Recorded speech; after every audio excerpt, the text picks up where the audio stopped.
This is Mark and Charity's Coffee Podcast. Mark and Charity Coffee Podcast for this Monday, November 20th. I'm Charity Brown. Mark Philman still on holidays, but only for one more day. Mark will be back tomorrow. Thank goodness. Very excited for Mark's return. I don't think I'm the only one. Mark back tomorrow. This past weekend, of course, as we were talking about last week, a big weekend here in the Quinte area. How did the parade go? Well, we will talk about the 25th annual or anniversary of the 25th nighttime parade here in Belleville coming up with my special co-host, Emily Cannell. She joined me on the parade route with Your TV last night, so we'll hear her thoughts. So that went on over the weekend. We'll talk about the Festival of Lights, of course, that kicked off the weekend and this holiday season in the Quinte area. That and more on the way after a word from Simple Desk. Simple Desk in Trenton is your ultimate destination to streamline, market, and strengthen your business's brand. Jenny, the visionary behind Simple Desk, has built a team of qualified business growth experts with experience in marketing, design, and operations to help grow and scale your business. Simple Desk is the mastermind behind Brazen, a full-day experiential event for women by women. This full-day event on May 31st, 2024 is packed with networking, vendor booths, exciting giveaways, delicious food, and a speakers panel of incredible female entrepreneurs sharing their inspiring stories. Tickets are on sale now. For all the details and to buy your ticket before they sell out, visit simpledesk.ca/brazen. And be sure to follow Brazen on Instagram at brazen_women. So it was a big weekend here in the Quinte area, not just in Quinte, but I think a lot of people took advantage of this weekend because it was so nice. It turned out to be a beautiful weekend to get into the holiday spirit. Saw a lot of decorating going on, along with the Festival of Lights Friday night and that fabulous drone show. If you weren't there in person, there's so many fantastic pictures up on Facebook page. Along with, I did see a video, I believe Discover Belleville posted it, of the show itself in its entirety. So you can watch from the comfort of your home. But just an incredible kickoff to the weekend. And as I said, what turned out to be a very nice weekend. Friday itself, there was a question whether or not the drone show would be able to go on because we did have showers, a few flurries throughout Friday, but it cleared up in time for that. And the kickoff to the Festival of Lights, which will remain open now, Jane Forster Park through January 7th for the public to enjoy, with Santa and Mrs. Claus being there Friday evenings until Christmas, was a huge success. So it got underway, which was great. And again, as I mentioned, kicked off a great weekend. Saw a lot of people out decorating their houses, getting their lights up, inflatables appearing on lawns, and doing up baskets. That's what we were busy doing before the parade yesterday. We got some greenery together and did up baskets. Started doing it a few years ago. Really enjoy it. It's quite nice, but have seen a lot of photos of greenery and wreaths and baskets popping up everywhere as well. People getting into the holiday spirit. There's no question of that. And then, of course, yesterday, we welcomed Santa Claus officially with the Belleville Santa Claus Parade. As I mentioned at the top, the 25th annual or anniversary of the nighttime parade here in Belleville. The Santa Claus Parade been going on much longer than that, but it was 25 years ago that they started holding it in the dark with the lights. And there's just, I said this last night during the broadcast, just something about a nighttime parade. Much like the Festival of Lights last week when we were talking to Councillor Garnet Thompson, it's just magical. It really is. And of course, everyone is so excited. Mother Nature was good to us the last couple of years. Mark and I have hosted the parade coverage with Your TV. Weather has not been our friend. The first year we did it, and my kids were involved with that broadcast, and that was a couple of years ago. So they are 12 and 10 now, so they might have been 9 and 7 then. It was not a nice night. It started out okay, but then the storm rolled through, and it wasn't nice fluffy flakes. It was wet and on an angle and cold. But we got through, still had a great time. And then last year, we didn't have the flakes or the rain, but it was just windy. And you get downtown and you're almost in a wind tunnel because we sit right outside a Century Place across from Dinkles in Bridge Street. So you have buildings across from you, and it was cold. Let me just say, it was cold. Last night was perfect. It was a November evening, and that's all it was. It wasn't balmy by any, it felt balmy compared to years past, but it was just a perfect night. We had a little bit of snow in the morning, a nice dusting of flakes, of flurries first thing yesterday morning, and then it cleared. The sun actually came out yesterday afternoon for a bit, so it warmed things up a little bit. And then it was just, it was cool, but it was comfortable. And it was quite enjoyable, and it made the night. And over 75 floats in last night's parade. It was a lot of new floats. I noticed that last night. A lot of new community retailers and volunteers in last night's parade. Some familiar ones as well. Kellogg's, of course, a big one with Snap, Crackle, and Pop. We had Tony the Tiger and Toucan Sam on that float. Parkhurst, also a big one as well. They, of course, lead the way for Santa in their brightly decorated bus.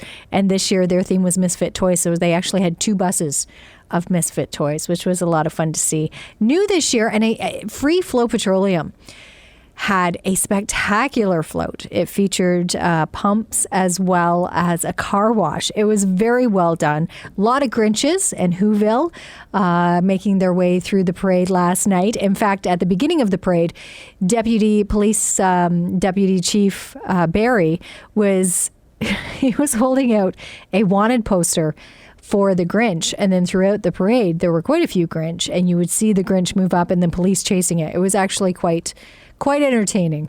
So thank you to, of course, our frontline workers, not just our police, but firefighters and paramedics also in last night's parade who took part. Mail carriers, Canadian Post mail carriers were collecting letters for Santa. There were donations being accepted for Gleaner's Food Bank and the Firefighters Toy Drive.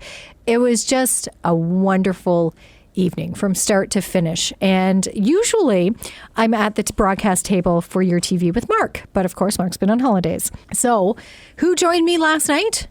Our very own Emily Cannell. And what a pleasure. She was fantastic. Of course, always the pro. She did a great job. So we had to give her a call this morning and see just how she was feeling after the big event last night. Feeling great. That was so much fun. I had such a blast. Well, thank you again. I know it was last minute, Mark being away, and you were wonderful. So great of you to step in and help me co-host the Santa Claus Parade. Yeah, it was a ton of fun. With the Your TV crew was wonderful too. They really took care of us, and it was a blast. I've been at the parade for 7 or 8 years now with the Belleville Santa Claus Parade and different parades throughout the Quinte region, the road crew, but this is actually the first time that I got to watch the Belleville Parade. So that was really special for me. Well, and I'm glad you brought that up because I was going to ask you. Yeah, normally you're in it, and last night you got to watch it. So how was it? It was spectacular. The live music was so well done. You always see, I only ever get to see them when they're setting up or when they're tearing down. And so you see the lights go off, and it's like, oh, that sounded good for a second, but actually getting to see it roll right through downtown and seeing all the families really enjoying all the different floats, it was so much fun. And how did our crew do? Because there was still a float from Starboard Communications in the parade, and so a lot of pressure on them because they have your shoes to fill. How would you say they did? 10 out of 10. It was fantastic. All the float looked great. It sounded great. Everybody, it was packed. There were so many people. We were so lucky that lots of station volunteers stepped up to make sure that we had a big presence, and I think it definitely worked out perfectly. Got to give a shout out to Katie Charat for really spearheading that, and Steve Bowen was there, and Sharon from our traffic department. They did an amazing job.